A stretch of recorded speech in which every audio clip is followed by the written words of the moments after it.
what I'm very intrigued by is how do you view the actual craft of as an host or an MC?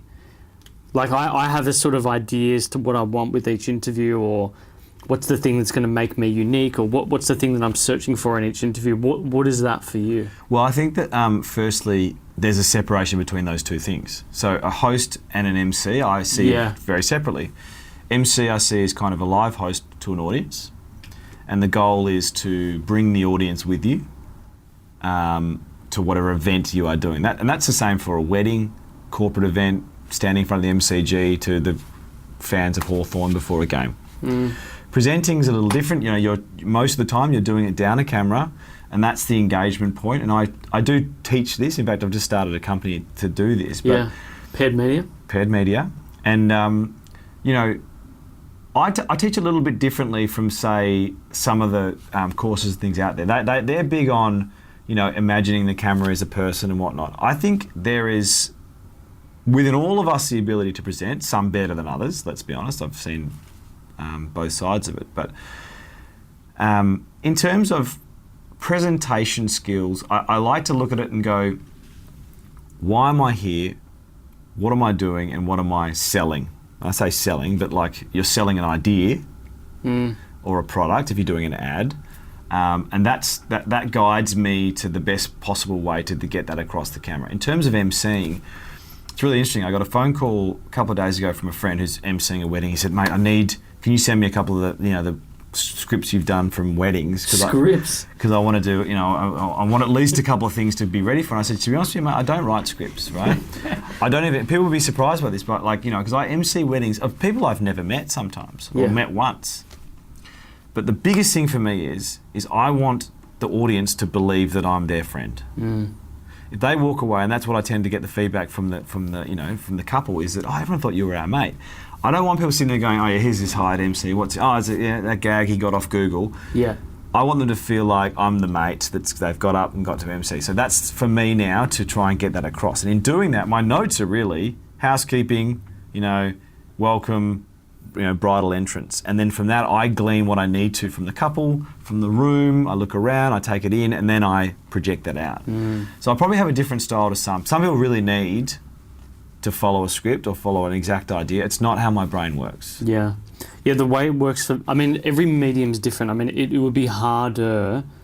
A live is harder, but also easier in a sense that you're not the expectations on the amount of research that you would do, as an example, wouldn't be as high.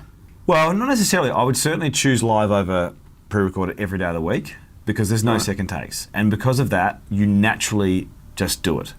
And you're not afraid of making mistakes. Mistakes, they're normal. We all make mistakes. We all, stumble on a sentence, we get a wrong fact, whatever. The beautiful thing about live is there's no second chances. You just do it, and if you muck up, you go, sorry, what I meant to say was, and that's okay. Yeah. With pre-recorded things, so it's an interesting mindset. I always hated, and I still do to this day, and it seems so stupid. When we're doing Kids WB as an example, we had a script, but we were allowed to ad-lib off it. And my producer was very good. He'd write a couple of jokes in it, and I'd say my joke, and there'd be a bit of a laugh, and then one of us would mark up, and they go, "We'll go again." Now I hated doing that joke again, even though the only people hearing it for the second time are in the studio. You'll always hear it for the first time out there, right? Yeah. But in my mind, I'm repeating the same joke, and I hated that. And I still do, and I've got to get over it, because at the end of the day, it doesn't matter. The people will see it for the first time, and even if I believe that I'm now telling it, but I feel like I'm not giving it its due justice, because I'm saying it for the second time, so I'm not going to give it the same emphasis.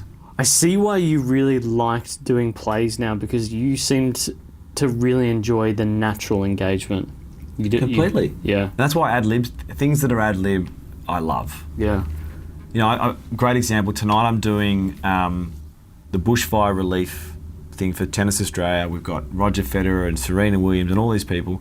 And I've already spoken to my producer, and I've said, I don't need a script, just tell me what I'm doing. Yeah. And it will literally say, welcome everyone, tell them they can donate, and interview Roger. And I'll have in my mind, by the way, you have topics. Yeah, I shouldn't say I'm not prepared, because that would be ridiculous. But I certainly won't have a genuine, because if you're too rigid with your scripting, you will miss something. Yeah. You know this. You chat to enough people. You have to listen. Yeah. Because if I say something and you then go, mm-hmm.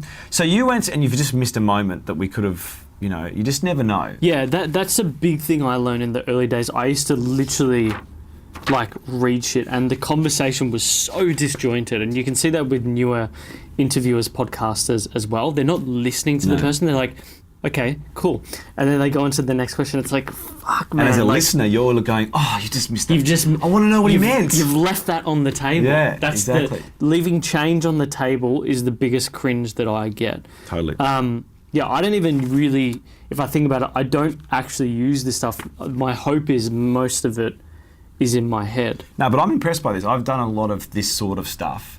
And you've gone to a deeper level of research than I've seen before, to be honest with you, right. which is impressive and good, because it's very easy to do. And by the way, I'm not the most interesting person in the world, and there's certainly people who've done far more than me.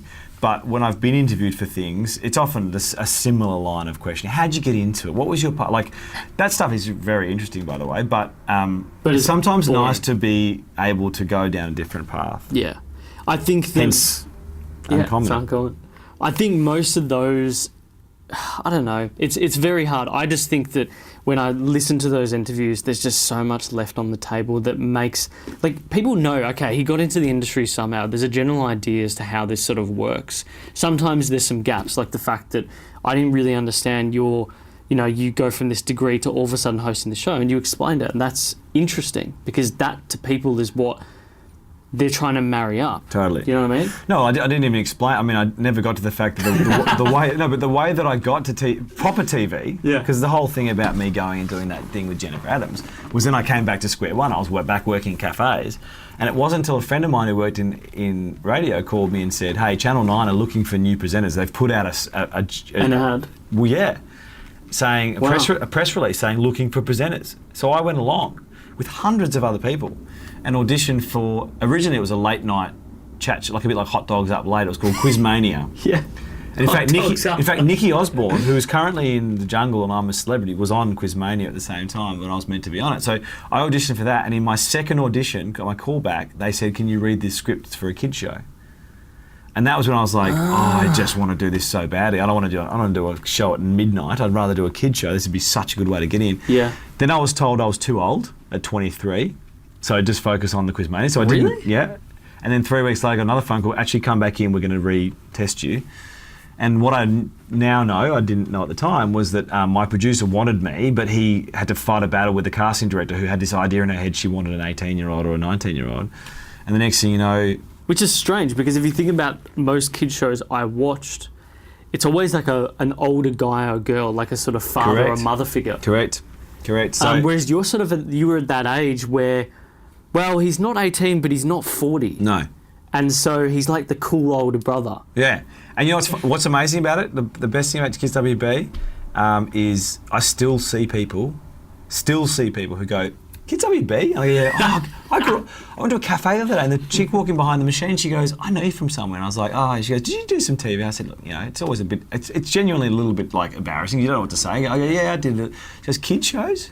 And I go, yeah. And she goes, Kids WB? And I said, yeah. She goes, that's so funny. I used to watch that every week. And that still gives you a little buzz. Yeah. But I said, how old are you? And she goes, I'm 20, I think she was 22. And I go, yeah, it was about 10 Makes years sense. ago. You were 12.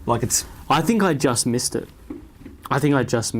What a shame. By the way, it's just finished forever, which is really sad, because it was a beautiful thing to be involved. I think because we all have memories of kids' TV growing up. I remember Agro's Cartoon Connection. I remember Saturday Disney. I remember watching What's Up Doc, which, by the way, Cheese What's TV. Up Doc was Kids WB down the track, same show. That's my memories, and I know now that I'm part of some children's memory. I love that. I will always hold that close to watching my son watch TV, and knowing that, he'll have his little TV idols, that I was that for a small period of time for some children. I still love that.